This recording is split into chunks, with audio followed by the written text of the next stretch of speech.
My mother took your new car for a month. You'll be riding the bus, my husband said when I walked into the garage to get the car I had saved for 9 years to buy.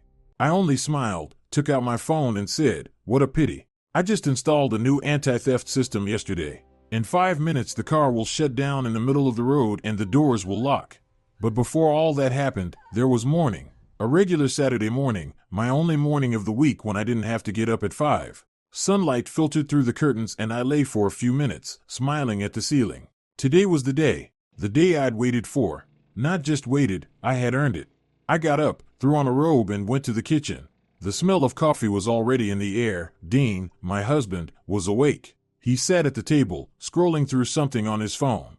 "Good morning," he said without taking his eyes off the screen. "Morning," I answered, pouring myself a cup. I didn't sit down. I leaned against the counter, taking small sips and feeling the pleasant excitement build inside. 9 years. 9 long years I had worked toward this day.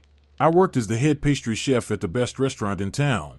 That sounds nice, but in reality it was brutal work. 12 to 14-hour shifts on my feet. Burns on my hands from scorching trays. Hundreds of nights when I came home so late I only had the strength to take off my clothes and collapse into bed.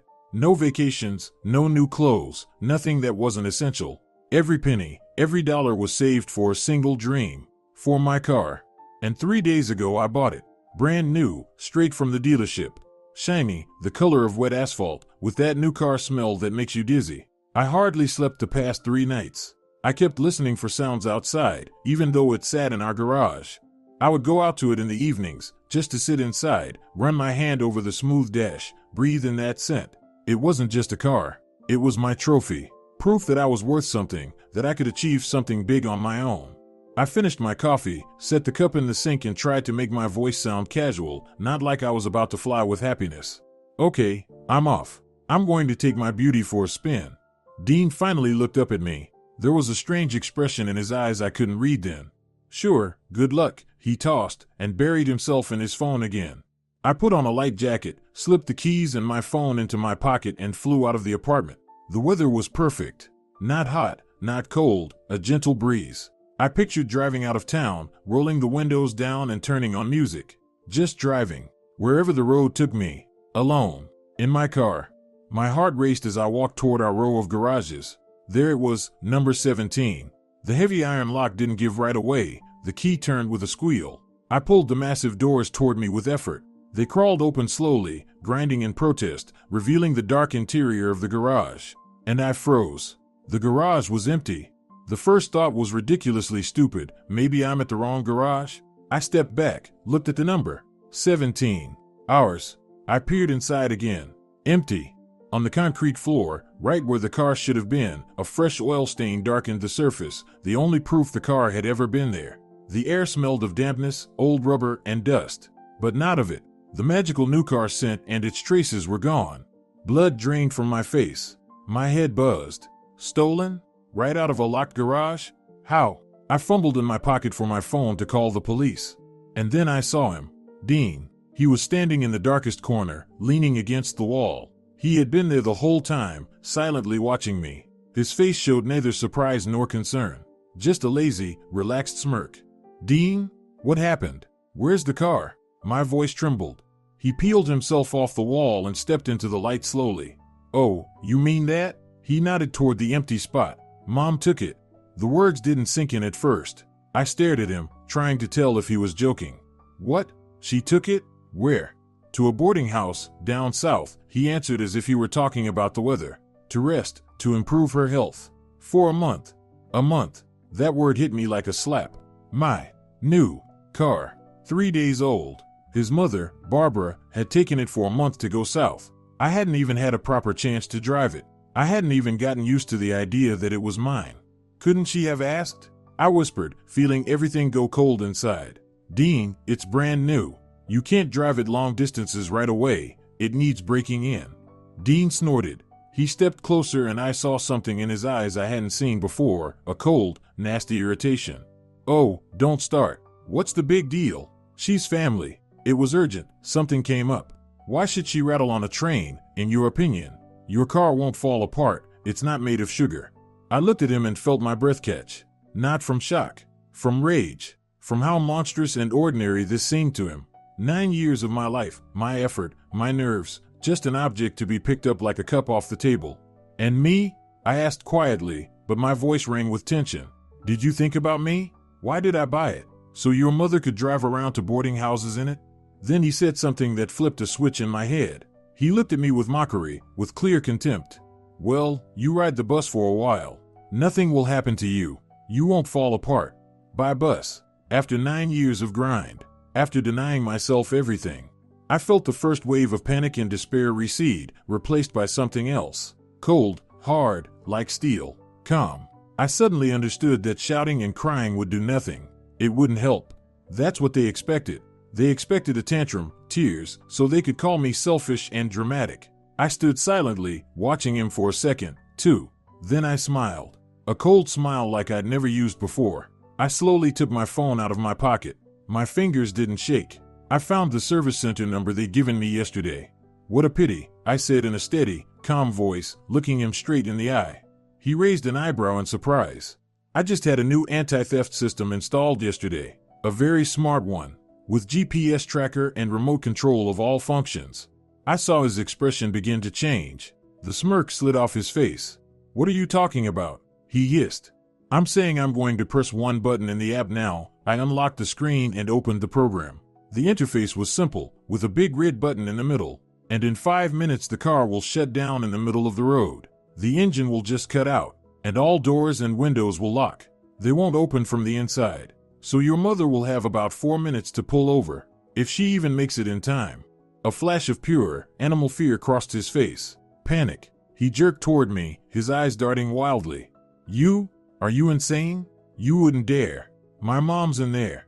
Oh, I dare, I cut him off. It's my car. He stared at my finger hovering over the phone screen. He realized I wasn't bluffing. He was about to beg, I could see it, but then he froze. The panic in his eyes vanished as quickly as it appeared. The smirk came back, but this time it was different, cruel, confident, triumphant. It was as if he suddenly remembered something important. Slowly, almost with pleasure, he slipped his hand into his jeans pocket. After a moment of rummaging, he pulled something out. Between his thumb and forefinger dangled a key fob, just like mine, with the dealership logo and 3 buttons. A perfect copy of the key to my car. He waved it in the air, watching my face. Think you're the smart one? He hissed, his voice dripping with smugness. I made a duplicate the same day you bought it, just in case. He took a step toward me, his face twisting into a sneer. Turn the car off, Brittany. I swear, you'll regret it more than she will. I looked at that key in his hand, that small piece of plastic and metal, and something inside me snapped. It wasn't just a key. It was a sentence. Proof that this wasn't some spur-of-the-moment favor for his mother. It was a plan. Carefully thought out and executed. They'd sat in our kitchen, drinking my coffee, plotting how to take away the one thing that meant the most to me. The very day I came home glowing from the dealership, he wasn't thinking about congratulating me, he was thinking about making a copy. The threat in his voice, that you'll regret it, didn't scare me anymore. It flipped a switch. The last trace of doubt, that tiny hope that this was just a terrible misunderstanding, vanished. All that remained was scorched earth. And on that ground stood me, holding my phone. I looked straight into his eyes. His pupils were wide, his lips twisted into a vicious, triumphant grin. He was sure he'd won. That I'd back down like I had so many times before, giving in for the sake of peace. But he'd miscalculated. This wasn't a petty argument. This was 9 years of my life. My thumb didn't tremble as it pressed the red button on the screen. For a second, nothing happened. Dean's grin widened. He thought I was bluffing. Then the message appeared on my screen, command sent. Engine will be disabled in 5 minutes. A timer started counting down, 4:59, 4:58. That's when his face changed. His confidence fell away like a cheap mask. He looked from my phone to my face, disbelief giving way to pure, naked panic. What have you done? He shrieked, his voice cracking. What have you done? He wasn't threatening anymore. He scrambled for his phone, which had been lying on the old workbench. His hands were shaking. He missed the screen several times before managing to dial. He pressed the phone to his ear, listening to the rings. I stood silently, watching him, and the timer. 4:32, 4:31. Mom, hello. He yelled into the phone. Mom, can you hear me? I couldn't hear what Barbara was saying, but from his tone, it was clear she didn't understand his panic. Mom, it doesn't matter. Just do what I say. Pull over. Right now. Immediately. His voice was almost a scream. No, don't ask why. Just do it. You have a minute. Do you hear me?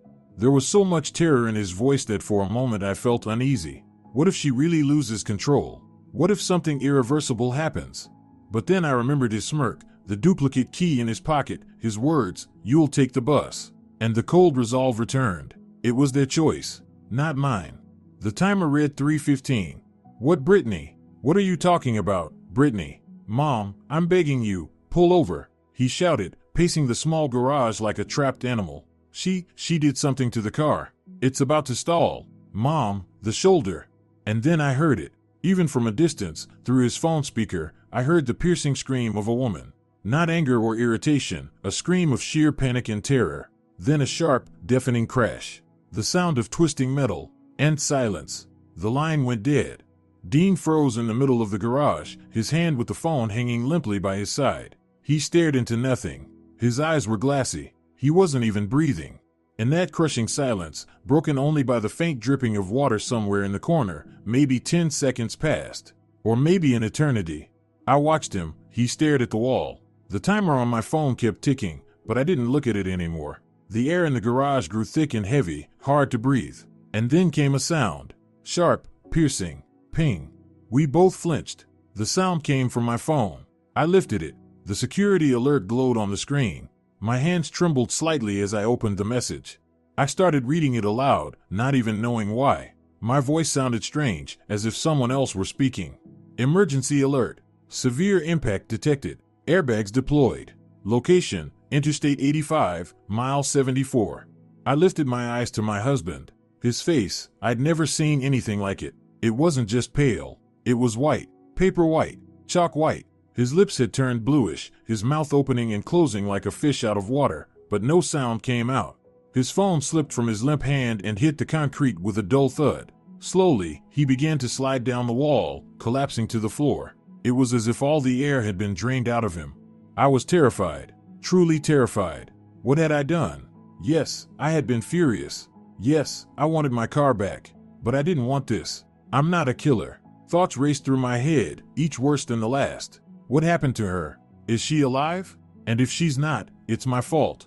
I was about to say something, maybe call an ambulance or the police, do anything. But my phone made that sharp sound again. Ping. Another message from the same security service. Why? What else could they possibly tell me? With trembling fingers I opened it. It wasn't a text. The message had a single file.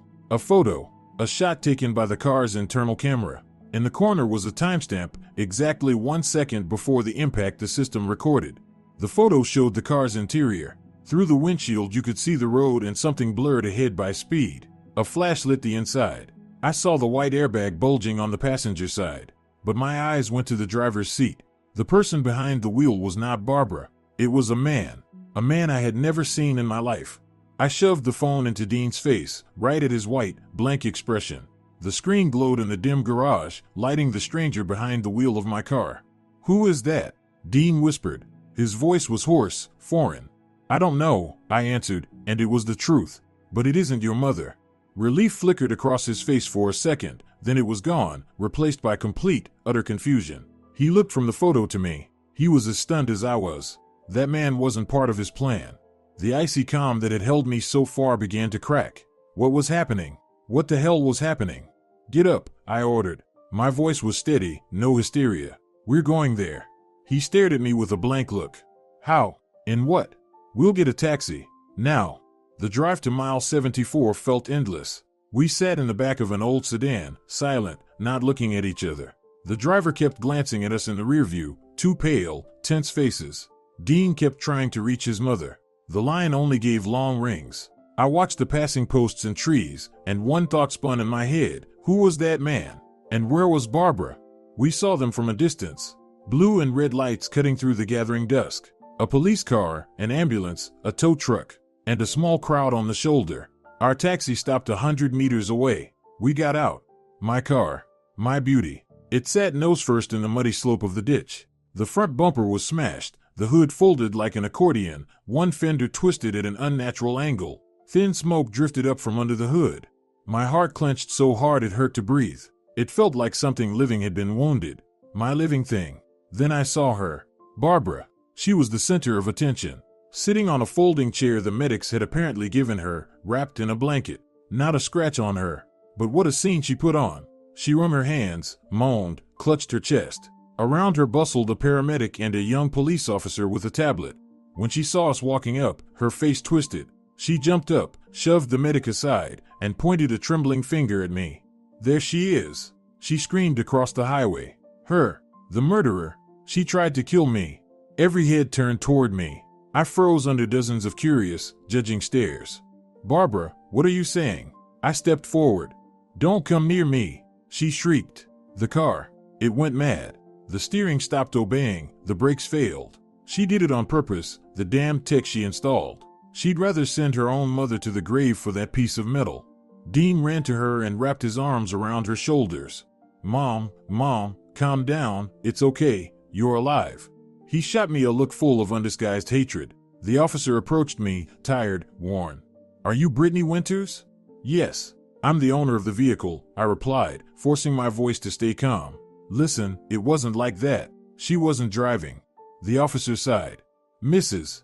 Henderson insists she was driving alone and that the car failed because of the system you installed. That's a lie. I took out my phone. I have a photo. 1 second before the crash. Look.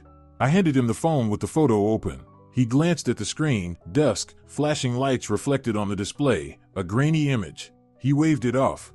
Look, miss, I don't have time for your pictures. We have an accident here and need to file a report. Please step back and don't interfere. But you don't understand. There was a man. I almost shouted, desperation taking me. He's not at the scene, he ran away. Barbara heard this and burst into fresh sobs. She's gone insane with greed. Inventing men. She values that metal more than her mother's life. She wailed it so convincingly that the onlookers nodded sympathetically. I realized I had lost. Right here on that dirty shoulder, I was painted as a heartless, greedy monster, and she as an innocent victim.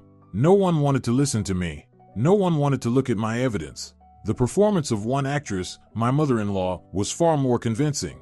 Later, after the tow truck hauled my shattered dream to some 24-hour garage on the edge of town, we rode home in another taxi. Barbara went with Dean to her place, refusing even to sit in the same car with me. I was left alone. The silence in the taxi pressed on my ears. I felt empty and utterly broken.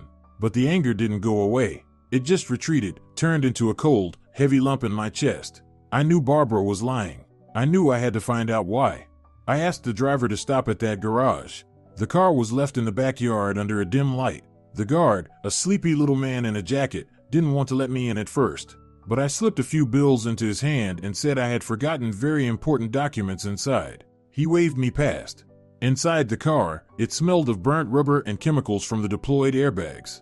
The shattered windshield looked like a spiderweb. I sat down in the driver's seat, trying not to look at the damage. I pulled out my phone and plugged it into the car system. The onboard computer had a feature that saved footage from the internal camera onto a memory card. All I needed to do was download the file. The loading bar on my phone crawled painfully slowly. Finally, it was done. I got out of the car without looking back, got into the same taxi, and went home. To an empty apartment. At home, I poured myself a glass of water and played the video. The quality wasn't great, grainy image, muffled sound, but it was clear enough. There was Barbara, getting into the car. On the passenger side, the driver was the same man from the photo. They drove for a few minutes. Then they started arguing. I couldn't make out the words, but I saw her waving her hands, his sharp, angry movements. He shouted something in her face. She shouted back. Then a sudden swerve, the screech of brakes, and a crash. The screen went black. I rewound it. Yes, everything matched. She had been the passenger. And the driver? The driver must have gotten out and run before the police arrived. She lied to them. Lied to everyone. But why? Why cover for that man? I replayed the argument over and over, trying to make out the man's face. It was mostly in shadow, almost impossible to see. I was about to give up, ready to put the phone away, but decided to try one more time, scrolling through the footage frame by frame. Slowly, painfully, a dark blur, a smudged profile, more shadow.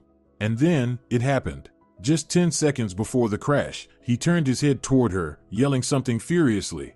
The headlights of an oncoming truck flashed across his face for a split second, clear as day, like a passport photo. My blood froze.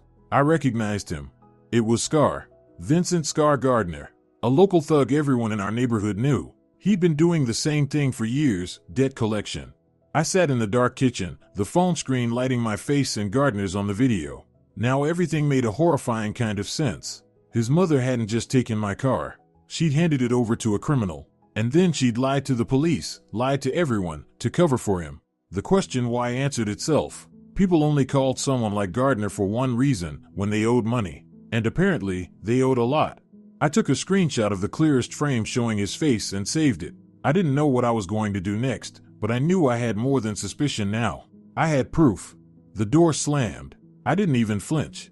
Dean. He walked into the kitchen and flipped the light switch. The bright light made my eyes sting. He looked exhausted, angry, and somehow smug, like he'd just won a battle. "You're still here?" he said, grabbing a bottle of water from the fridge. "I thought you'd already started packing." I said nothing. I just looked at him. He drank half the bottle in one go, then wiped his mouth with the back of his hand.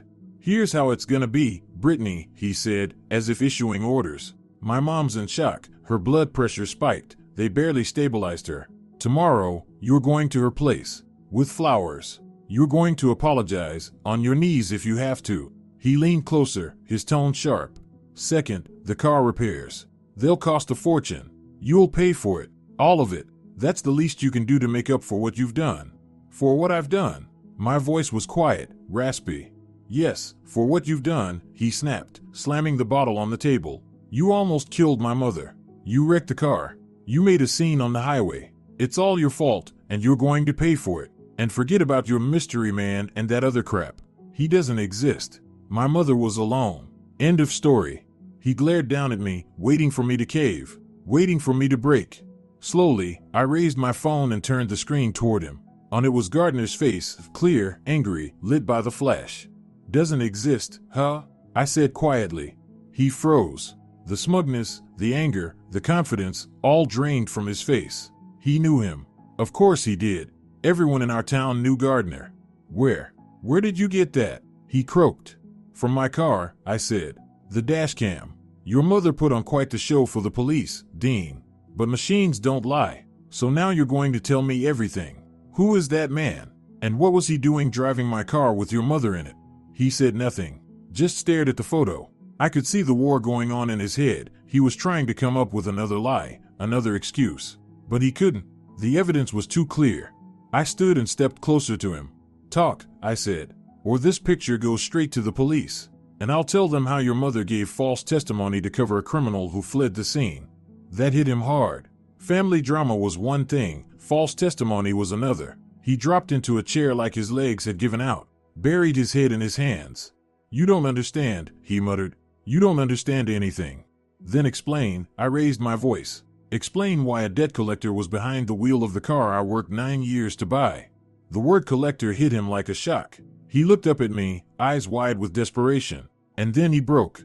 "Yes, it was him," he choked out. "They came to my job a week ago. Said time was up." He spoke in fragments, stumbling over his words. The story he told was ugly and pathetic. A year ago, he decided to invest in some high-profit business. Some acquaintance had convinced him to buy a batch of crypto coins or something like that. He'd taken out a loan. Not from a bank, of course. From serious people. The amount was huge. Naturally, the business collapsed within a month, the acquaintance vanished, and the debt remained, with monstrous, inhuman interest. "I tried to fix it," he whispered, staring at the table. "Tried to borrow more, sell something. But the debt just kept growing every day. They gave me until the end of this week. Said if I didn't pay, they'd come to the house. Said they'd show you what kind of loser you married. Said they'd take whatever they wanted." As I listened to him, the hair on my neck stood up. We had been living on a ticking bomb, and I hadn't known a thing. I was baking my cakes, dreaming about my car, while he was playing dangerous games that put everything we had at risk, our apartment, our lives. "And what does my car have to do with this?" I asked, though deep down I already knew the answer. "They found out you bought it," he said, lifting his eyes to me. There was a pleading look in them. "They said it would make a good option. Mom, she went with Gardner to hand the car over to them. He was supposed to inspect it. It wasn't payment, it was just a delay. They would take it as collateral. temporarily, so they wouldn't bother us, wouldn't come to the house. I wanted to protect you, Brittany, to protect you from all this mess, from this nightmare. I didn't want you to know what kind of hole I'd fallen into. Protect me by taking away the one thing I had earned with my own sweat and blood, by handing it over to criminals. The lie was so pathetic, so transparent, that it made me sick. He hadn't been protecting me. He'd been protecting himself, his skin, his secret. He reached across the table, trying to grab my hand. Brittany, I'm sorry. I'll fix it. I'll find the money. Just please, don't go to the police. Don't show them that photo. They'll destroy us, me and Mom both. I looked at his trembling hands, at his pitiful, fear-twisted face, and for the first time in all the years we'd been together, I felt nothing for him. No love, no pity, no anger. Just emptiness. Then my phone rang. I glanced at the screen. Rachel, my cousin, the only person I truly trusted. I declined the call, but she called again right away. Something urgent. I stepped into the hallway so Dean wouldn't hear. Yeah, Rachel, hi. Now's not a great time. Brittany, I know, but this is important. Her voice was tense. I pulled some strings with a friend in highway patrol to check on your accident. Wanted to see what was going on. And? I asked without much interest. There's an official report, with your mother-in-law's statement. I asked them to send it to me. Rachel paused for a moment. Brittany, it says, word for word, that she was alone in the car. She signed it herself. Under her signature it says, recorded correctly from my words, read and confirmed by me. I leaned against the wall. I already knew she'd lied, but lying to bystanders on the road was one thing. Signing an official police report was something else entirely. That wasn't just a lie to protect her son, that was deliberate, calculated perjury. She wasn't a victim of circumstance or a scared mother. She was an accomplice. She knowingly, purposefully lied to the authorities to protect a criminal. She knew exactly what she was doing, and that changed everything. I slowly lowered my phone. Rachel's words echoed in my head. Barbara wasn't just a mother panicking to save her foolish son. She was a cold, calculating player. The pawn on the board had turned out to be the queen, and the whole picture I had just started to piece together from Dean's pitiful confessions fell apart again. I went back to the kitchen.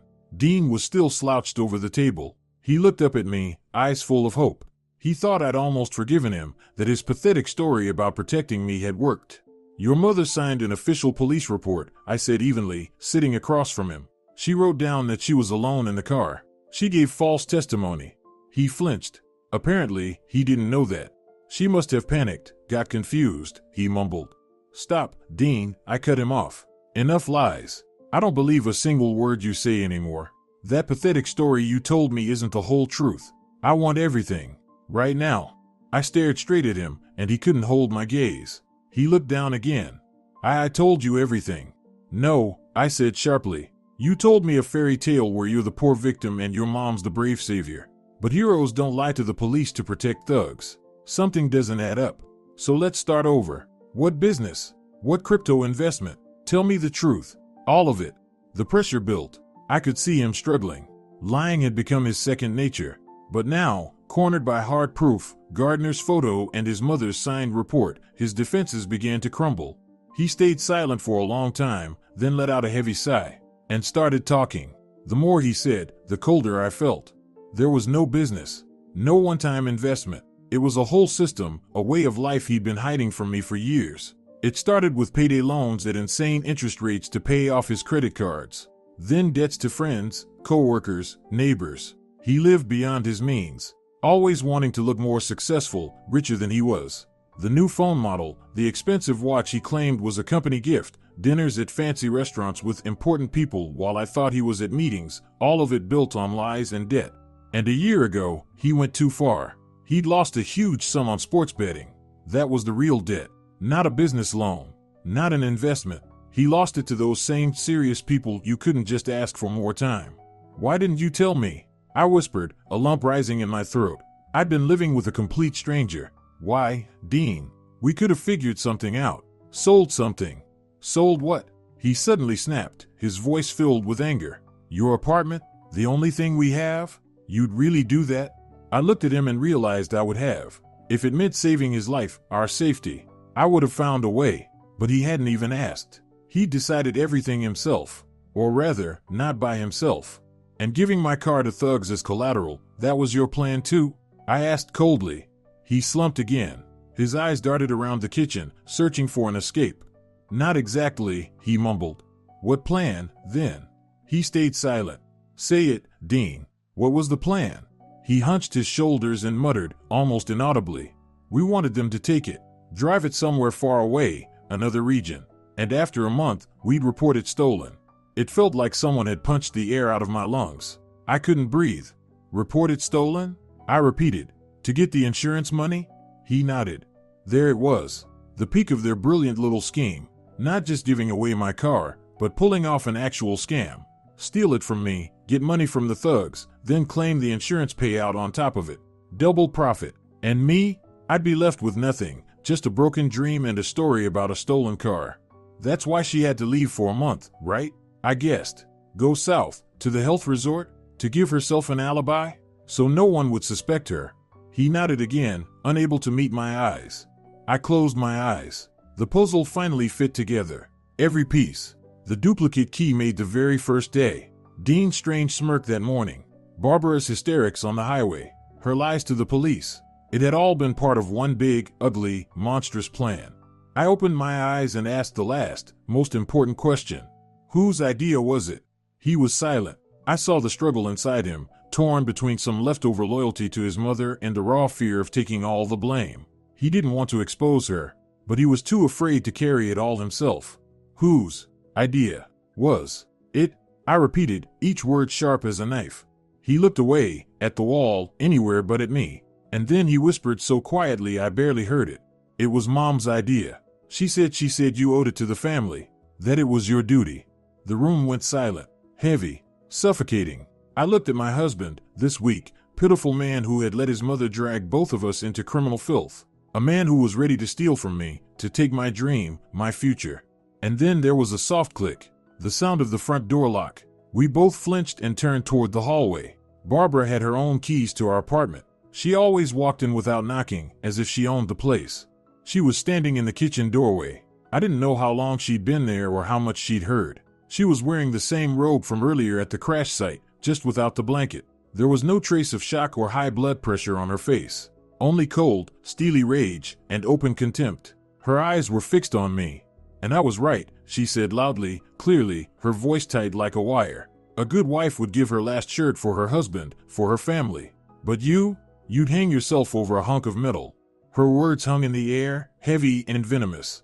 Dean shrank into his chair, unable to look at either of us. He'd been caught, trapped and exposed. But Barbara didn't look defeated. Quite the opposite. Now that all the cards were on the table, she stopped pretending.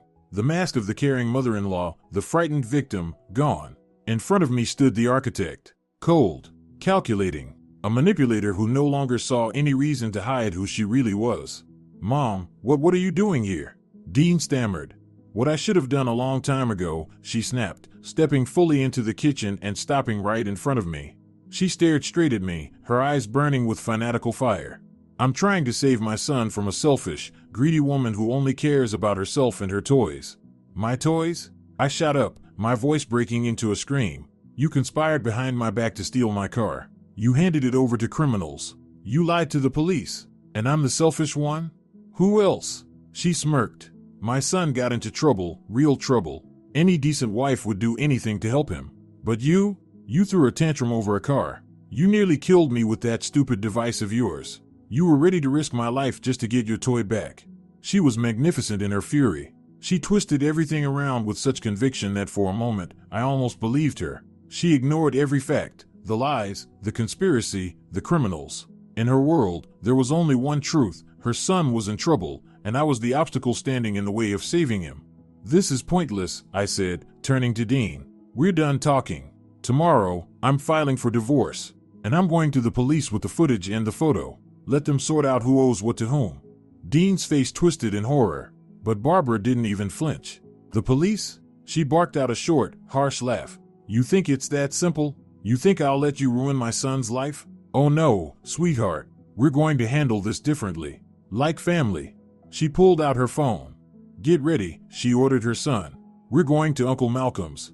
Then she turned her finger on me. You too. You're coming with us. We're having a family meeting. Malcolm Sparks' house, Barbara's older brother, had always been the family's headquarters. Uncle Malcolm, a retired company director, was old school, strict, and absolute. His word was law. I understood perfectly why Barbara wanted to take me there. She wasn't planning to make peace. She was planning a public execution, a trial. We drove there in her old car, the three of us, in suffocating silence. I sat in the back seat, staring out at the streaks of city lights rushing past. I felt like a prisoner being taken to her own sentencing. I could have refused, walked away, but something inside me said I had to see this through. I had to face it to the end. The house was already lit up. They were waiting. In the large, wood-paneled living room, around a round table, sat Uncle Malcolm himself, heavy-set, gray-haired, eyes sharp and commanding. Next to him was his wife, Aunt Madeline, quiet and meek, forever in her husband's shadow. Other relatives were there too, cousins and their wives, all watching us with that heavy, judgmental curiosity. They sat me in a chair slightly away from the table, like a defendant in court. And then the show began. Barbara was the star of the performance. She cried, wrung her hands, telling her heartbreaking tale about her poor boy who'd made a mistake, who'd fallen into trouble. Not a single word about gambling or criminal debts. In her version, Dean was a victim of dishonest business partners. She painted a picture of despair, of a family in crisis. Then she turned to me. In her story, I was the cold, heartless monster. When I learned of my husband's misfortune, I refused to help and caused a scene instead. The incident with the car shut down, she presented it as a calculated act of greed-driven attempted murder. She pressed that button knowing I was on the highway. She sobbed. She wanted to kill me rather than give up her car. The women around the table nodded in sympathy, their faces full of pity for the poor mother. Dean sat beside her, head bowed, silent. He was the perfect picture for her story, the broken, remorseful sinner in need of protection. I tried to speak up, tried to tell them about Gardner, about their insurance scam, but no one listened. Uncle Malcolm silenced me with a single, commanding gesture. Quiet, woman. We'll hear you later. But I knew that later would never come. The verdict had already been decided. When Barbara finished her speech, silence filled the room. Everyone turned to Uncle Malcolm. He slowly swept his gaze across the table and stopped on me. Family is everything, he began, his deep, gravelly voice filling the room. It's a fortress, and in that fortress, everyone must know their place and their duty. A husband's duty is to provide. A wife's duty is to support him, in good times and bad. He paused, letting his words sink in. Dean made a mistake, a big one, and he'll pay for it. But he's ours, our blood. We don't abandon our own. But you, Brittany, you've behaved disgracefully. You put a piece of metal, above your husband, above your family. Your stubbornness, your pride, you've brought shame on all of us. I sat there listening to that nonsense, my blood boiling. I had brought shame? Not them, not with their lies and criminal schemes. You must fix what you've done, Malcolm continued. You must help your husband settle his debts and restore peace to your family. He pulled a sheet of paper from the table and placed it in front of him. Here, I've prepared an agreement. You sign it, and we'll put your car up for an urgent sale. The money will go toward Dean's debt. It's the only right thing to do. He slid the paper and a pen toward me. Every eye in the room was on me. It was an ultimatum: sign and become the obedient little wife they wanted, or be branded the enemy of the family, with all that came with it. I stared at that paper, my printed surrender, and felt my pulse pounding in my ears. I wouldn't, but the pressure was crushing. Dean looked up at me, eyes full of pleading. Barbara watched with a triumphant smile. And then, out of nowhere, Aunt Madeline, who hadn't moved a muscle the entire time, reached across the table for the sugar bowl. Her hand trembled, just slightly. Her teacup tipped over, spilling its contents all over the very document in front of me. Oh, dear. How clumsy of me, she cried. The room erupted in chaos. Malcolm cursed, someone ran for a towel. In the commotion, Aunt Madeline, dabbing at the paper with a napkin, moved closer to me. She leaned down, pretending to pick something up off the floor. No one noticed, but I felt her hand brush mine, quickly, discreetly, and press something small and cold into my palm. A key, old, like from a mailbox. Her lips were right next to my ear. She whispered one single word, so softly it was barely audible over the noise. Her locker. My fingers instantly closed around the metal. My heart pounded so loud I was sure everyone could hear it. What did that mean? What locker? I looked at her, but she was already back in her seat, fussing over the spilled tea with a guilty look, playing her part perfectly. No one had noticed a thing. The distraction gave me a few seconds to collect myself. Malcolm pushed the wet paper aside. No matter. I have a copy, he growled, pulling another identical sheet from his folder. Sign it, Brittany. But something had shifted. That little key in my hand, that whispered message, it was a sign. A sign that I wasn't completely alone among these wolves. Someone was on my side. It gave me strength. I stood up. All eyes turned to me again. I'm not signing anything, I said firmly. Not today. Not tomorrow. Not ever. Barbara gasped. Malcolm's face turned crimson. What did you just say?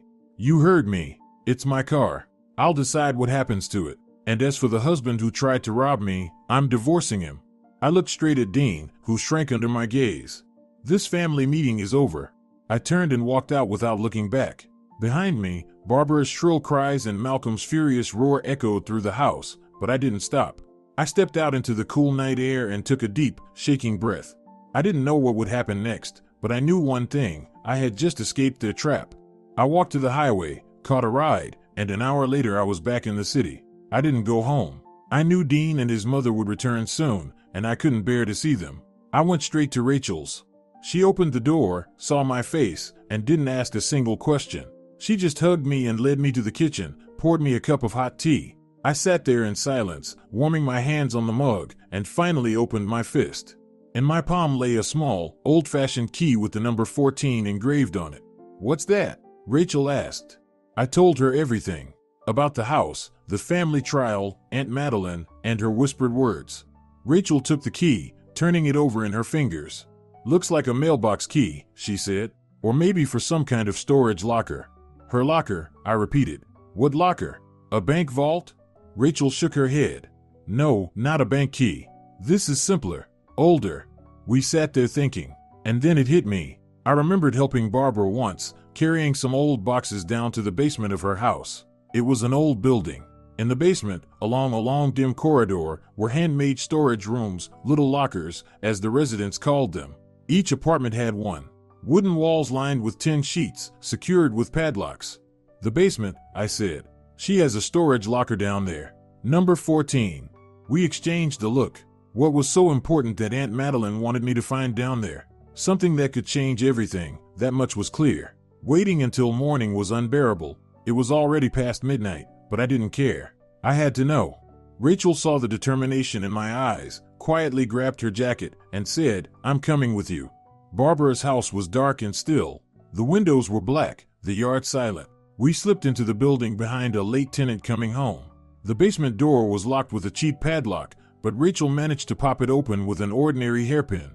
The basement smelled of dampness, mold, and cats. A single dim bulb flickered above us. We walked along the cold concrete floor, lighting our way with our phone flashlights, scanning the numbers painted on the makeshift doors. 7, 10, 12, there it was, 14. A rusty old padlock hung on the door, but the key Aunt Madeline had given me didn't fit it. Instead, I noticed a smaller built-in keyhole, one I wouldn't have even seen if I hadn't been looking closely. I slid the key in. It turned with a rough metallic squeak. The door creaked open. Inside, the storage room was packed with junk, old skis, jars of pickles, bundles of faded fabric. Rachel and I started clearing it carefully, trying not to make noise. In the far corner, under a pile of old coats, sat a dusty wooden chest. It wasn't locked. I lifted the lid. Inside were stacks of yellowed newspapers, some children's toys, and a few thick photo albums covered in faded velvet. I picked one up. It was full of photos from Dean's teenage years, 16, maybe 17. I flipped through the pages, and something started to feel off.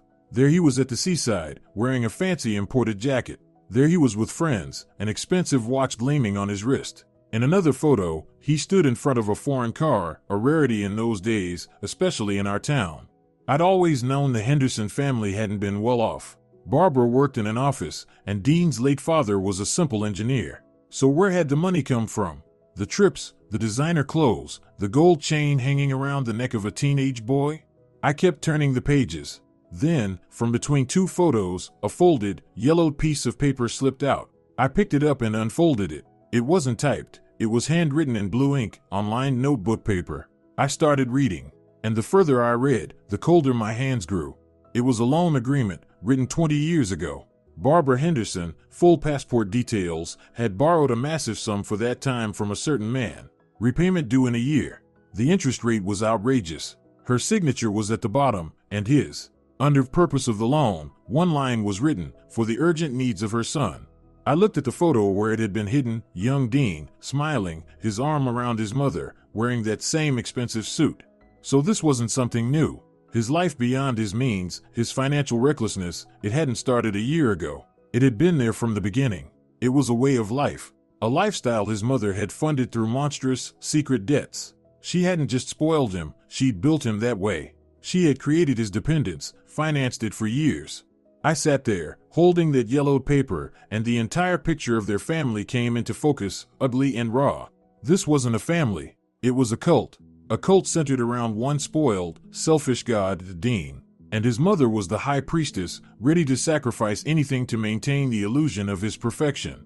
She hadn't just enabled him, she'd made him. She'd bought his love and peace of mind with hidden, dirty debts. And when her own resources ran dry, she'd reached for mine without a second thought.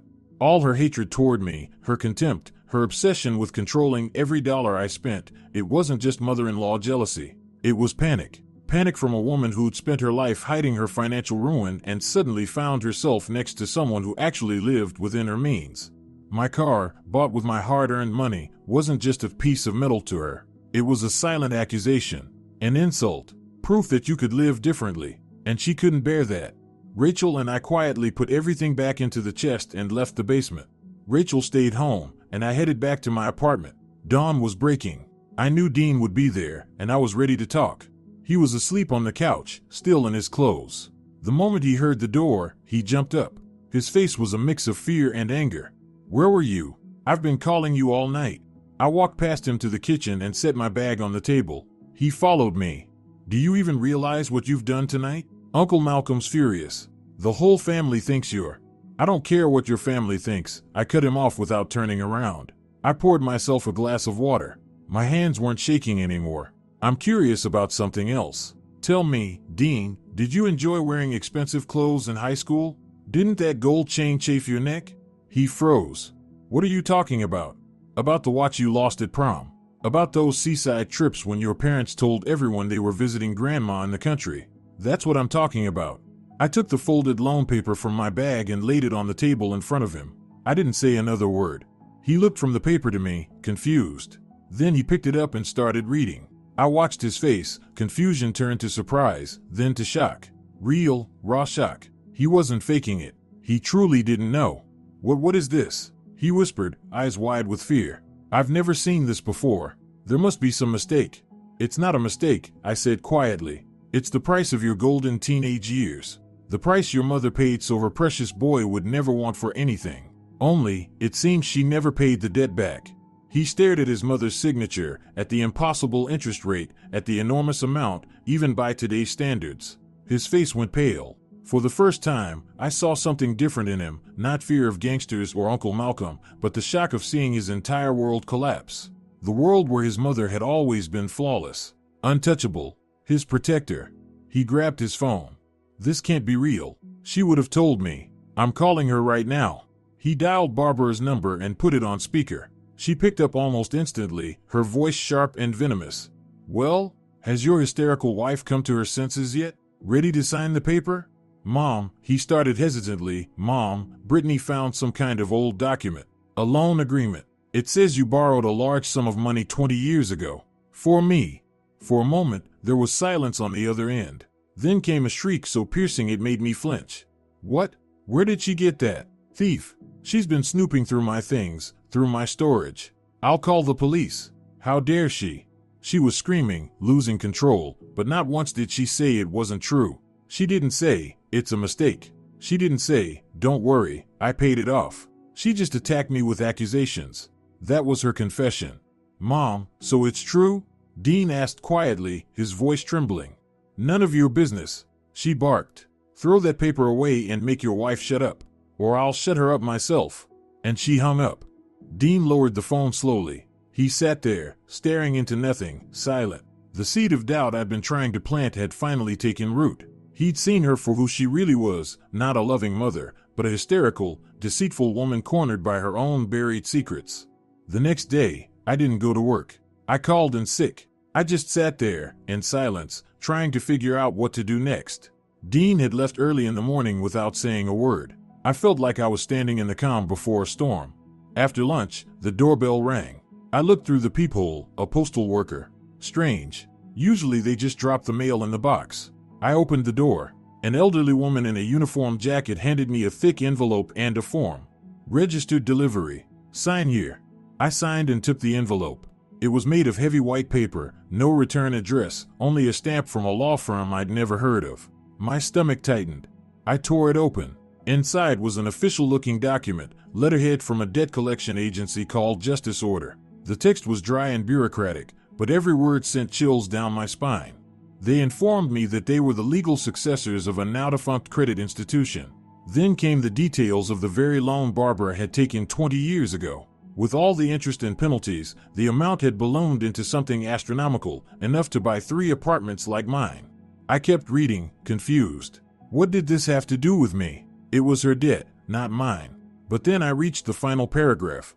The lawyers had written it in legal jargon, full of articles and clauses, but the meaning was simple and devastating. Since the loan had been taken for the urgent needs of a minor, Dean Henderson was considered the beneficiary.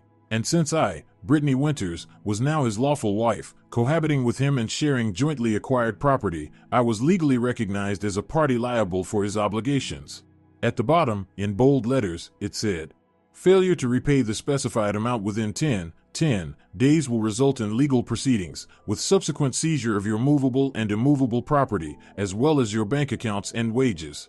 They weren't coming after her. They were coming after me. My salary. My car. I read that last paragraph several times, but the meaning never changed. The words blurred on the page. It couldn't be real. It made no sense. How could I be responsible for a debt made 10 years before I even met Dean? But the document looked legitimate. Stamps, registration numbers, citations of law. And then the fear came. Cold, sticky, creeping up my throat. This wasn't a coincidence. I'd found the document yesterday, and today, this letter arrived. Barbara wasn't sitting quietly. The moment she realized I'd uncovered her dirty secret, she didn't beg for forgiveness or try to explain. She struck back. She'd sicked this financial ghost from her past on me, this debt she'd buried for decades, to crush me beneath it. She didn't just want my car. She wanted everything. My income. My peace. My future. She wanted to destroy me. The first thing I did was call Rachel. My voice shook as I read her the letter aloud. Rachel, ever the practical one, told me to take pictures of every page and send them to her. "I know a lawyer," she said. "He's not cheap, but he's good. I'll forward this to him. You sit tight and don't do anything." The next few hours were torture. I paced from wall to wall, checking my phone every few minutes. Finally, Rachel called back. "Okay," she said right away. My lawyer looked at it. He says it's complete nonsense. The statute of limitations expired ages ago, and legally, they can't tie you to your husband's pre-marriage debts. But that hit like a stone. But what? I asked. But this company, Justice Order, they're notorious. Real vultures. They specialize in buying up dead debts for pennies and then terrorizing people. Their legal claims are garbage, but they don't care. They wear people down. They'll bury you in lawsuits, call your workplace, harass your boss.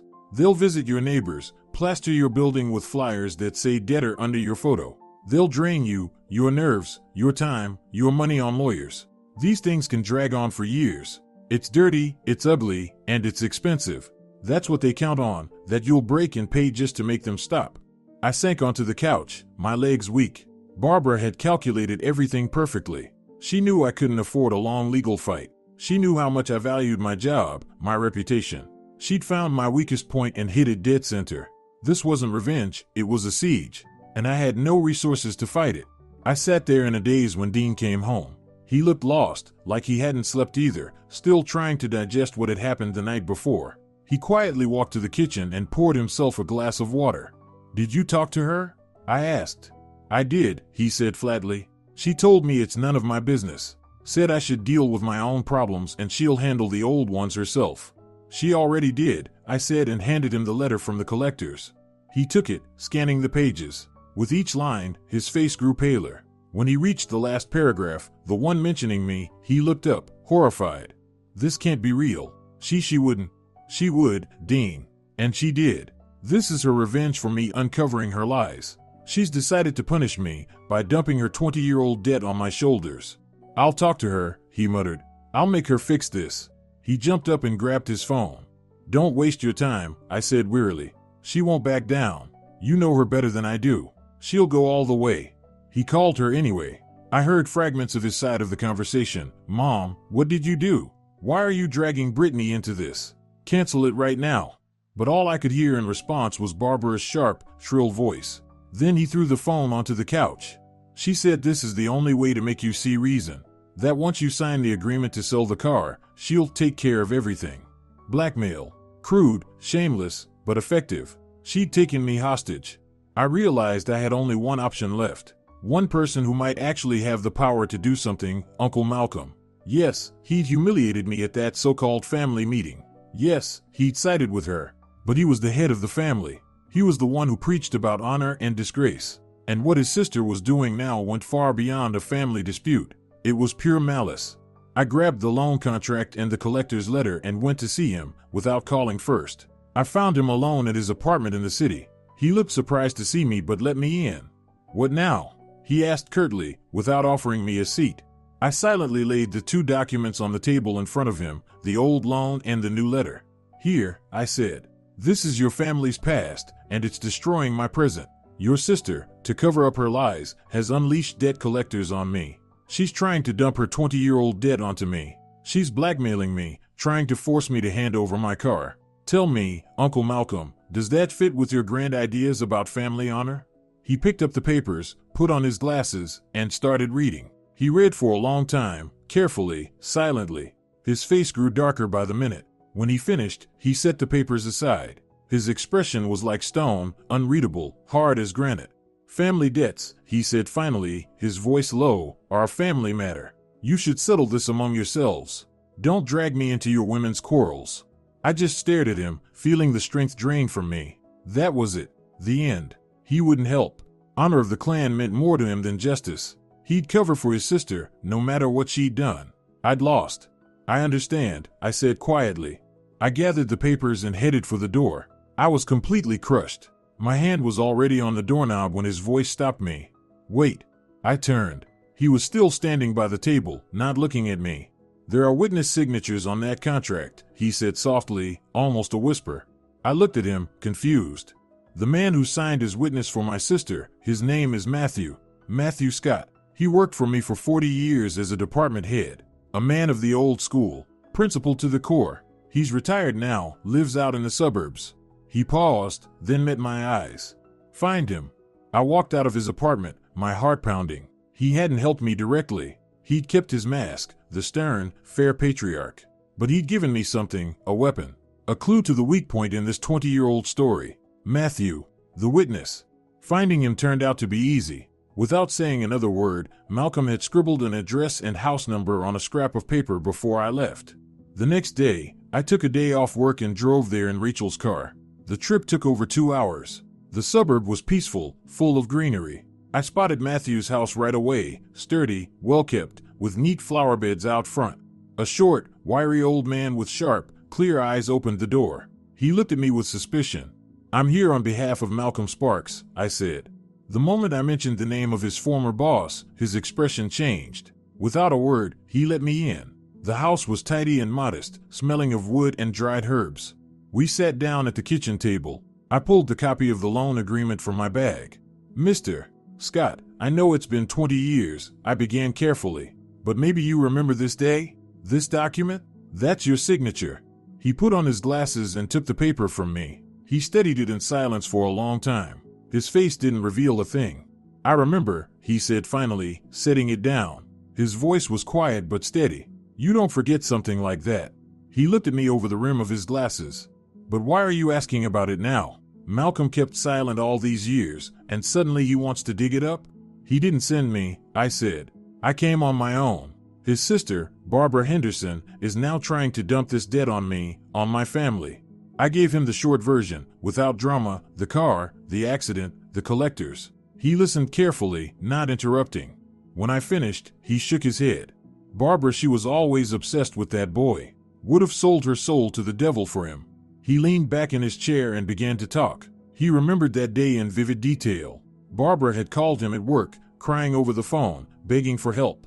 She said her brother Malcolm was out of town and she needed a reliable person to be present at a transaction, just as a witness. When he arrived at the address, a shabby basement office on the edge of town, he realized what was happening immediately. Barbara was terrified. Sitting next to her was a man straight out of a crime movie, thick gold chain, expensive suit, dead eyes. This wasn't just a loan shark. This was a criminal. She was out of her mind, Matthew said quietly. Kept repeating over and over that they were going to put her boy in jail. That his life was over. It turned out the money hadn't been for expensive clothes or vacations. The truth was far worse. 17-year-old Dean had been caught selling stolen exam papers from the university he was about to apply to. It had turned into a full-blown scandal. He wasn't just facing expulsion but also possible criminal charges. The money Barbara needed wasn't for tuition or some innocent cause. It was for a bribe, a huge one, to make the problem disappear. I tried to talk her out of it, the old man went on. I told her, Barbara, don't do this. This is a trap. Go to your brother. Confess. He'll find a way to help. But she wouldn't listen. She said Malcolm would kill her if he found out what kind of fool she'd raised. Said she'd handle it herself. The loan shark just sat there, listening to them argue, smiling the whole time. He knew she wasn't going anywhere. He handed her the contract, the very same one I'd found. I told her, don't sign it, Barbara. Look at those interest rates. But she just waved her hand and signed without even reading. Matthew went quiet, staring out the window. It was clear he was reliving that day. But that wasn't all, he said finally. That paper was just for show, a formality. I tensed. What do you mean? He looked at me again. That man, the gangster, said the amount was too big. He needed a guarantee. Something serious. Her signature wasn't enough. So he pulled out a second document, typed, on official paper, and told her to sign it. What kind of document? I whispered. Matthew sighed. I didn't understand right away myself. The wording was tricky, very legal. But the meaning was simple. He paused for a moment, choosing his words carefully. Barbara said she had no property except for her share of her parents' old house. But the loan shark wasn't satisfied. He wanted a real asset, something he could take if she didn't pay. And what did she do? She pulled a stack of papers from her bag. Among them was a power of attorney, supposedly from her brother, Malcolm. A general power of attorney giving her the right to manage his property. A chill went through me. Was it real? Of course not, Matthew exclaimed. It was fake. Completely forged. I don't know where she got it or who made it, but the man didn't even bother checking. He didn't care. He just needed a piece of paper to cover himself. I held my breath as he went on.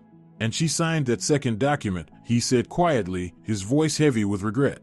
Under that fake power of attorney, she signed a mortgage agreement. If she didn't pay the debt on time, the creditor would take ownership of Malcolm Sparks' house, the same one where you were yesterday. I sat frozen, as if struck by lightning. It was monstrous, beyond comprehension. She hadn't just taken a loan. She had been willing to risk her own brother's house, his property, his trust, all to save her reckless son from scandal. She had forged documents, committed a crime, all for him. And for 20 years, she'd lived with that secret, praying it would never surface. I drove back to the city in Rachel's car, barely noticing the road or the scenery. One thought pounded in my head: she mortgaged her brother's house. She forged his signature. Now, in my hands, I didn't just have proof of her old debt. I had a bomb, a nuclear one. One that could blow up her entire reputation, her influence, her standing in the family. Malcolm might have forgiven his sister's debts, her lies, even her manipulation. But he would never forgive betrayal. He would never forgive her for endangering his property, his pride. Matthew said he still had a copy of that second contract, the mortgage agreement. The loan shark, smirking, had handed it to him as a souvenir. Matthew had kept it all these years, and now he gave it to me. I had everything I needed. I knew what I had to do. I'd go straight to Malcolm. I'd lay that paper in front of him, and that would be the end. Barbara would be finished. Her power, her influence, her authority, all of it would turn to dust. She'd never be able to hurt me again. I came home late that evening, clutching the folder of documents like a treasure. I was wired, filled with determination. Tomorrow morning, I'd strike. But a surprise was waiting for me. Dean was home. And it wasn't the Dean I'd seen over the past few days, not angry, not panicked, not defiant. He was sitting at the kitchen table, and when I walked in, he looked up. There was something new in his eyes, a kind of quiet, bitter resignation. He looked broken. "Brittany," he said softly, "we need to talk." I hesitated, but sat down across from him. "I get it now," he began, staring at his hands on the table. "I talked to my mother. All day. I tried to reason with her. I told her she had no right to do this to you, that it's her debt, not yours. And she called me a traitor, said I was worthless, that I was ready to sell out my own mother." He spoke without his usual evasions. His voice was raw, full of pain and disappointment. "I saw her, Brittany. Really saw her. Not my mother, a stranger. A cruel, selfish woman who doesn't care about anyone but herself and her ambitions. Who'll step on anyone, even me, to get her way. She's been using me my whole life just to feel needed, important, and I let her." He finally looked up at me, his eyes wet. "I'm sorry. For everything. For the car. For the lies. For the debts. For being weak. I let her destroy our life." I said nothing. I didn't know what to say. I'd waited so many times to hear those words from him, but now that he'd said them, I felt nothing, only exhaustion. "I want to make things right," he went on. "As much as I can, anyway. I know you want a divorce. I won't fight it. I'll sign whatever you need. But before that, I want to do one thing. I want to protect you, from her, from my debts, from all of it." "How?" I asked. "Tomorrow at 10 a.m. We'll meet at a notary's office, 5 Maple Street. I already made the appointment. We'll sign a postnuptial agreement. Or maybe it's called something else legally, I'm not sure. The point is, we'll officially separate our finances and property. Everything that's yours will stay yours. All my debts, past and future, will be mine alone. They'll never be able to come after you again. Not the collectors, not anyone. It'll be official. A wall between you and my family." He looked at me with such desperate sincerity, such pleading hope, that I believed him. I wanted to believe him, to believe that he'd finally woken up, that he'd finally found a conscience. It sounded perfect, clean, legal, civilized. He was offering me exactly what I wanted, freedom and safety. "All right," I said. "Tomorrow at 10, at the notary's." The folder with the evidence against Barbara stayed in my bag. I decided to wait. If Dean really did what he promised, maybe I wouldn't need that bomb after all. The next morning, I arrived at the address he'd given me. It was a small notary office on the first floor of a residential building. Dean was already inside, pale but looking determined. We were invited into an office. The notary, a heavy-set woman with a hard, unreadable face, nodded curtly and pointed to the chairs. "Everything's ready," she said in a flat, indifferent tone, sliding a stack of papers across the desk. "Read carefully and sign." Dean picked up a pen. "Brittany, you go first," he said. "This is for you." I took the document. My heart was beating fast. This was it, the moment I'd finally be free. I began to read. The header was standard, names, ID numbers, everything correct. But then the text changed. It wasn't about property division at all. I kept reading, and the lines started to blur.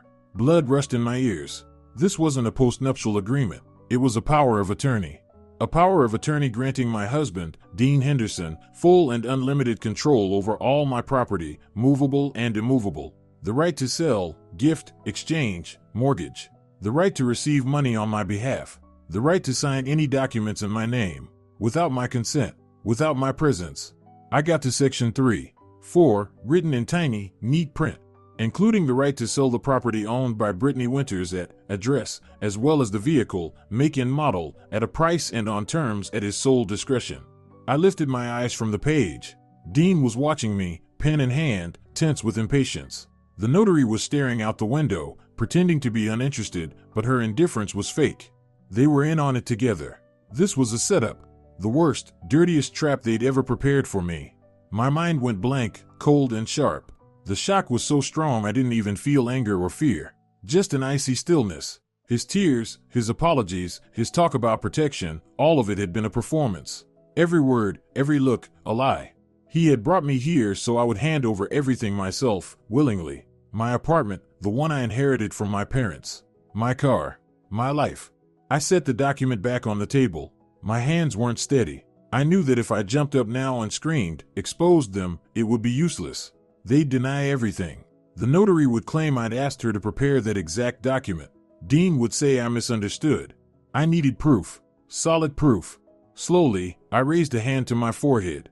Oh, I feel dizzy, I murmured weakly, trying to sound faint and scared. I leaned back in my chair, closing my eyes. Everything's going dark. Could I have some water, please? The notary pursed her lips but didn't refuse. She stood up heavily. I'll bring some, she muttered and left the room, closing the door behind her. Dean leaned toward me. Brittany, what's wrong? Are you okay? His voice betrayed a flicker of panic. He was afraid I'd faint and ruin his plan. That was my chance. I had maybe 30 seconds. I pretended to steady my breathing, and under the table, I unlocked my phone. My fingers found the recorder app. I pressed record. A red light blinked on the screen. I slipped the phone into the side pocket of my bag on the floor, the microphone pointed toward them. The door opened. The notary returned with a glass of water. I took a few small sips. Thank you, I feel better now, I said. Then I looked at Dean with a confused, naive expression. I decided to play the part they expected, the role of the gullible, broken fool. Dean, I don't really understand, I said, pointing at the paper. It's all written so complicated. All these legal words. I thought we were dividing our assets, but this says. He took my hand. His palm was damp and cold. He smiled condescendingly, like I was a child who couldn't grasp something simple. Brittany, sweetheart, don't worry your pretty head. This is the division. It's just written the right way, so everything goes smoothly and legally. Seeing that I still looked unsure, he decided it was time to reel me in. He thought I was already hooked. All he had to do was pull the line tighter. You understand, don't you? Selling a car, an apartment, it takes forever. Paperwork, offices, waiting in lines. Do you really have the time or the energy for all that? Especially now, when you're so upset. I'll take care of everything myself, quickly and smoothly.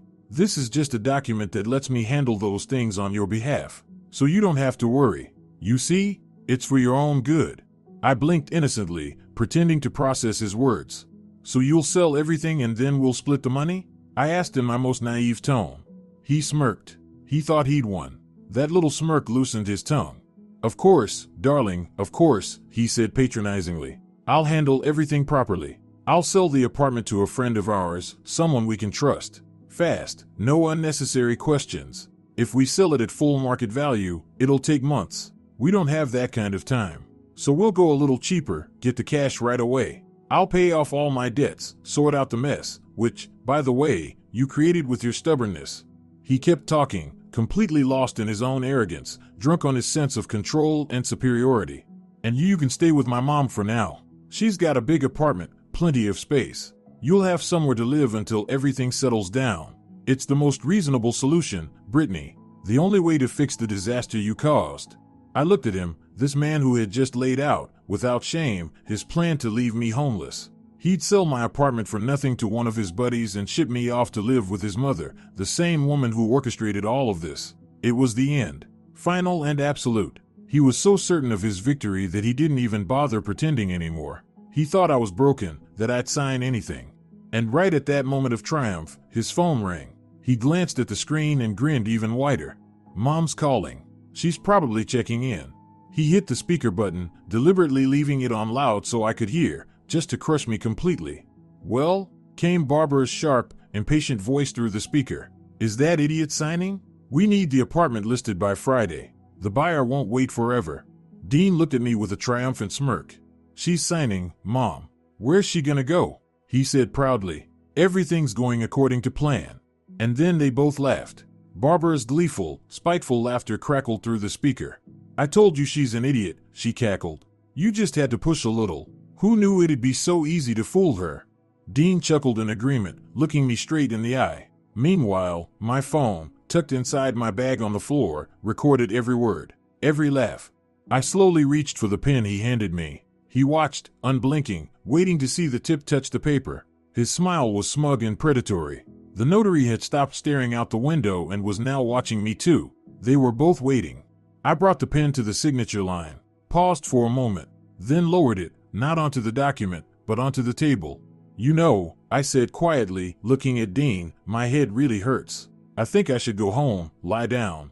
We'll deal with the papers tomorrow. I need to read them properly, with a clear mind. His smile vanished. Panic flickered in his eyes. What do you mean, tomorrow? Brittany, don't be stupid. You have to sign it now. No, I said, standing up. My voice was calm, almost gentle. You can't make big decisions in a rush. I need to think. I picked up my bag, the one holding my phone with the precious recording.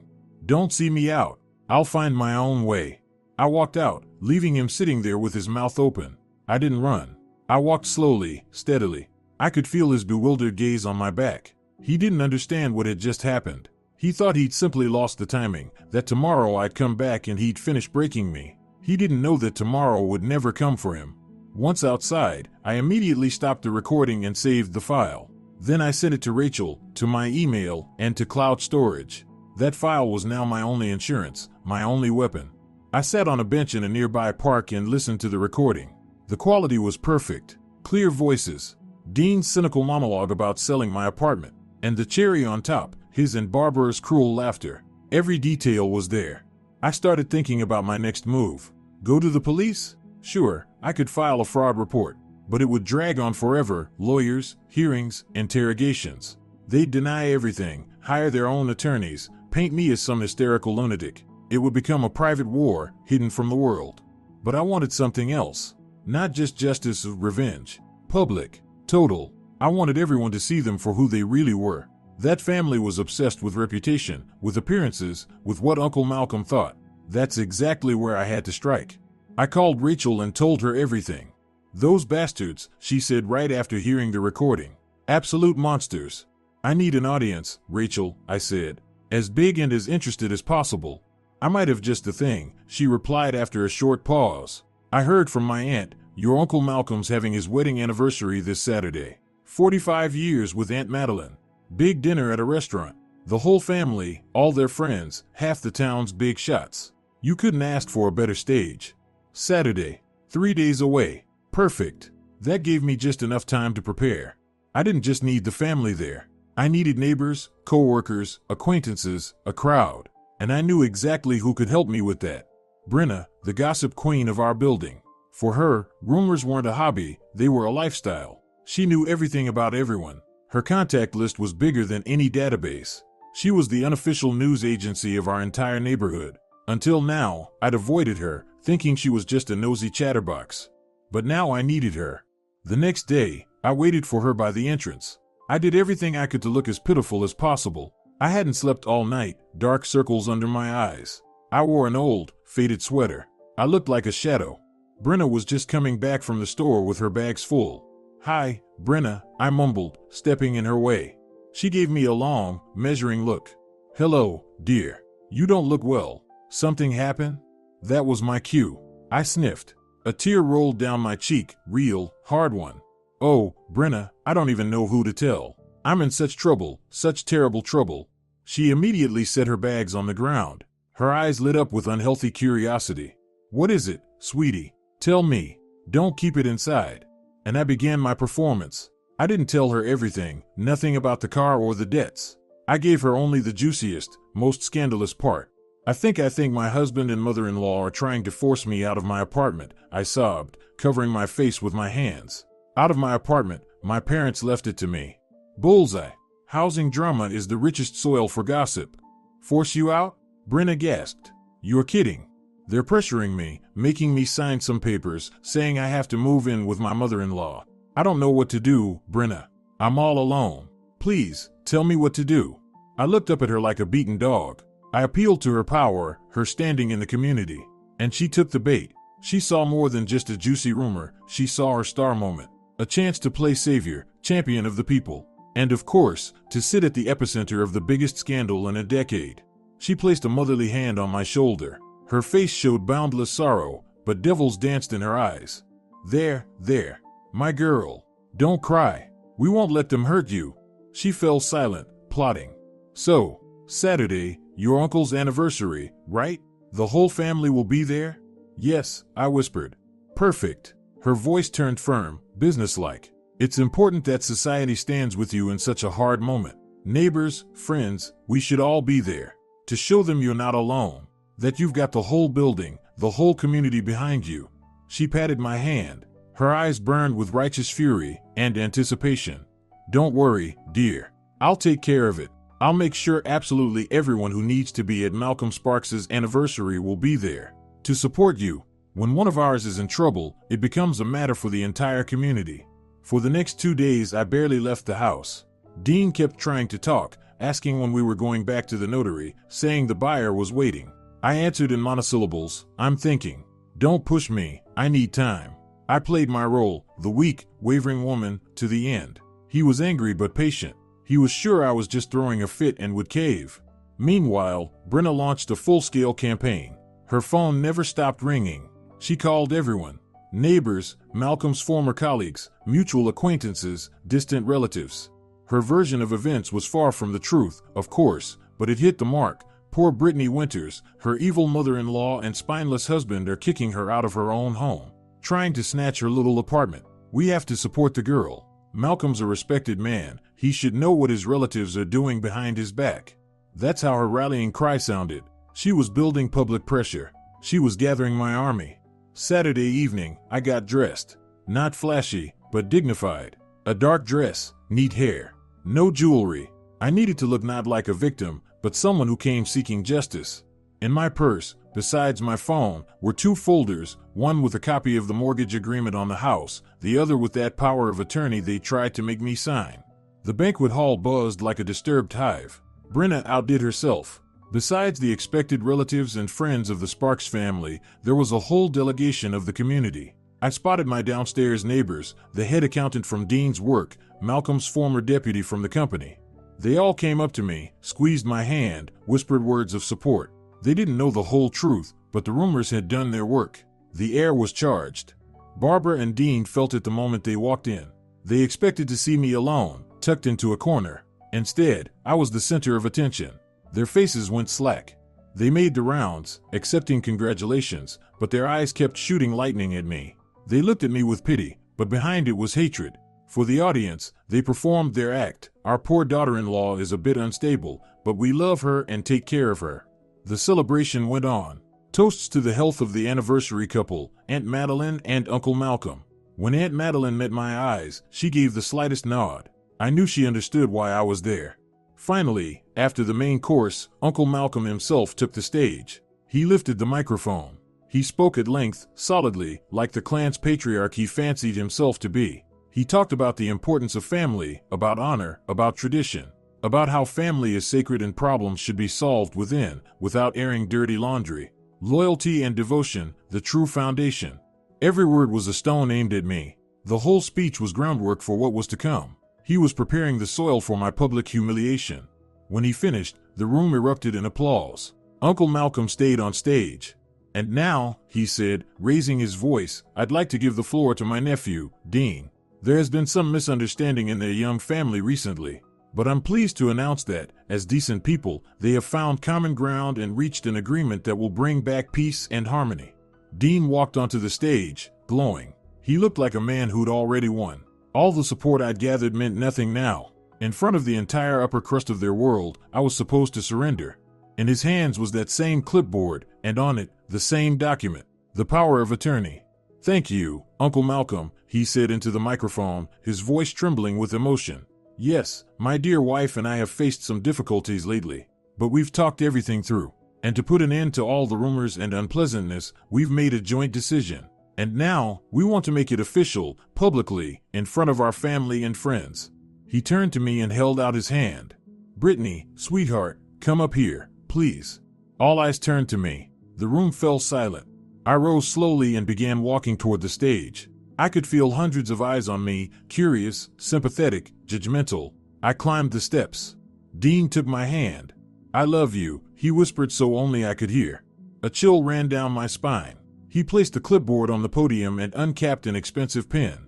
To prove to everyone that peace and trust have returned to our family, he said loudly into the mic, my wife will now sign this document, a document of complete and unconditional reconciliation. He slipped the pen into my fingers and pointed at the signature line. Everyone waited. Brenna and her little support group looked horrified. They thought I'd given up. Barbara watched with triumph. Uncle Malcolm's face was set in stern approval. I held the pen. Its cold plastic burned my skin. I looked at Dean and his glowing, confident face. Then I looked at the crowd, and I set the pen down. Before I sign, I said, my voice amplified and surprisingly clear, I think everyone here deserves to know the real terms of our new understanding. I took my phone and a small adapter cable from my purse. I'd come prepared. On the stage, next to the host's laptop, there was an open input to the sound mixer. I knew it would be there. I plugged my phone into the system, right in front of Dean's stunned face, and in front of hundreds of guests. He tried to grab the phone, but it was too late. My finger pressed play. For one heartbeat, there was silence. Then, through the massive speakers filling the hall, came a trembling voice, mine. Dean, I don't really understand. And then his voice followed, confident, patronizing, dripping with fake tenderness. Brittany, sweetheart, don't worry your pretty head. This is the division. The entire hall froze. Conversation stopped. Forks were set down. Even the waiters stood motionless, trays suspended midair. Every eye turned to the stage, to us. Dean stood beside me, his face draining of color. He stared at me in horror, disbelief in his eyes. He couldn't comprehend what was happening. But the speakers didn't care. They poured his lies into every corner of the room. I'll sell the apartment to a friend of ours. Quickly, no questions asked. If we sell it for full price, it'll take months, so we'll go cheaper, get the money fast. I'll pay off all my debts, which, by the way, you caused with your stubbornness. A low murmur rippled through the crowd. People began exchanging glances. Uncle Malcolm's face froze, turning to stone. Barbara, sitting at the head table, shot to her feet, her face twisting. And you'll stay with Mom for a while. And then, in the dead silence that followed, a phone rang, followed by Barbara's sharp, impatient voice, magnified through the speakers until it shook the walls. So, is that idiot signing? We need to have the apartment listed by Friday. The buyer won't wait. A collective gasp swept across the room. This was no longer a family disagreement. This was a conspiracy, brazen, cold-blooded, caught on tape. She's signing, Mom, she's signing. Where's she gonna go? Dean's voice echoed from the speakers. And then, their laughter. That cruel, triumphant laughter that filled every inch of the hall. The laughter of people convinced they'd gotten away with everything. I told you she's an idiot. You just had to push a little. Who knew it'd be so easy to fool her? The recording ended. The silence that followed was deafening. Heavy. It pressed down on the room like a weight. I looked at Dean. He stood frozen, like a statue, pale, blank-eyed. He wasn't looking at me. He was looking out at the sea of faces now staring back at him with disgust and contempt. Then I looked at Barbara. All the color had drained from her face. She sank slowly back into her chair, as if all the air had been let out of her. Her triumph, her power, her carefully built world, all of it collapsed in an instant. I took the microphone. My hands weren't trembling anymore. This, I said, my voice calm and steady, is the real condition of our so-called reconciliation. This is the true plan of my husband and his mother, to take everything I own and throw me out onto the street. This is what the honor and dignity of the Henderson family really look like. I didn't wait for their reaction. I stepped off the stage and walked straight to the head table, to Uncle Malcolm. He sat motionless, staring ahead. His face was gray. And this is for you, Uncle Malcolm, I said, my voice cold as ice. I placed a folder in front of him with a copy of the mortgage agreement. This is the document your sister signed 20 years ago using a fake power of attorney. The one that would have handed your home, your family estate, to criminals to pay off her son's crime. He slowly lowered his gaze to the papers. His hands trembled as he picked them up. I had done everything I came to do. All that was left was to watch. The social collapse was instant.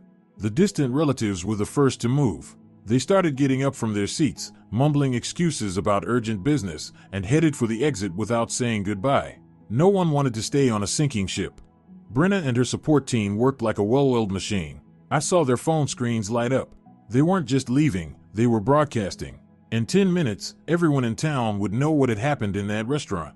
At one of the back tables, I noticed two men in expensive suits get up quietly, trying not to draw attention. One of them was the good friend who was supposed to buy my apartment quickly and quietly. The other was clearly connected to the serious people Dean owed money to. They realized their association with this family had become toxic, that now, all the wrong eyes would be on them. They left, throwing dark, threatening looks at Dean. His troubles weren't over. They were just beginning. Only the closest family remained in the hall, and they were literally turning away. Cousins, their wives, all those who had looked down on me just days ago couldn't meet the eyes of either Dean or Barbara. The shame was too much. Uncle Malcolm rose slowly. He didn't look at his sister or his nephew. He turned to his wife, Aunt Madeline, and for the first time, I saw not only anger in his face, but confusion. He took her by the arm, and together they walked out without a word. For them, the celebration was over. The family was finished. In the now empty, echoing hall, only two people were left. Mother and son, alone, at their huge table, covered in untouched food. Everyone had turned their backs on them. Everyone had abandoned them. I walked past them in silence and returned to the stage. I picked up the clipboard with that cursed power of attorney, the paper that was supposed to seal my fate. In full view of the remaining guests, in total silence, I tore it in half. Then again, and again. The tiny scraps of paper fell to the floor like ashes. I had lost my husband, but I got back everything else: my car, my home, my money, and my soul. I walked out of the restaurant into the cool night air and, for the first time in many days, I could finally breathe. I was free. And that, dear listeners, is the end of this difficult and deeply emotional story. You know, when I finished reading it, I was left with mixed feelings. On one hand, Brittany's act was absolutely devastating. She didn't just get her life back, she carried out a public execution. She completely destroyed Dean and Barbara's reputation. And it makes you wonder, was it too cruel? Did she cross the line by turning a family tragedy into a public spectacle? But then I think about the other side. What choice did she have? What else could she do when they methodically stripped her of everything, first her car, then her money, and finally even the roof over her head? When they mocked her, called her stupid, and were certain she'd endure it all? Maybe her response was just a mirror image of their cruelty. She answered total war with total victory. And now I'd really love to hear what you think. Do you believe the main heroine did the right thing? Did her husband and mother-in-law deserve such merciless payback? Or could there have been another, kinder way out? Maybe you still have questions, or you're curious about what might have happened to the characters next. Please don't hesitate to share your thoughts in the comments. We'd love to know what you felt reading this story. If you enjoyed it and it made you feel something, please support us, like this video, subscribe if you haven't yet, and share your thoughts below. It helps us create more stories like this for you.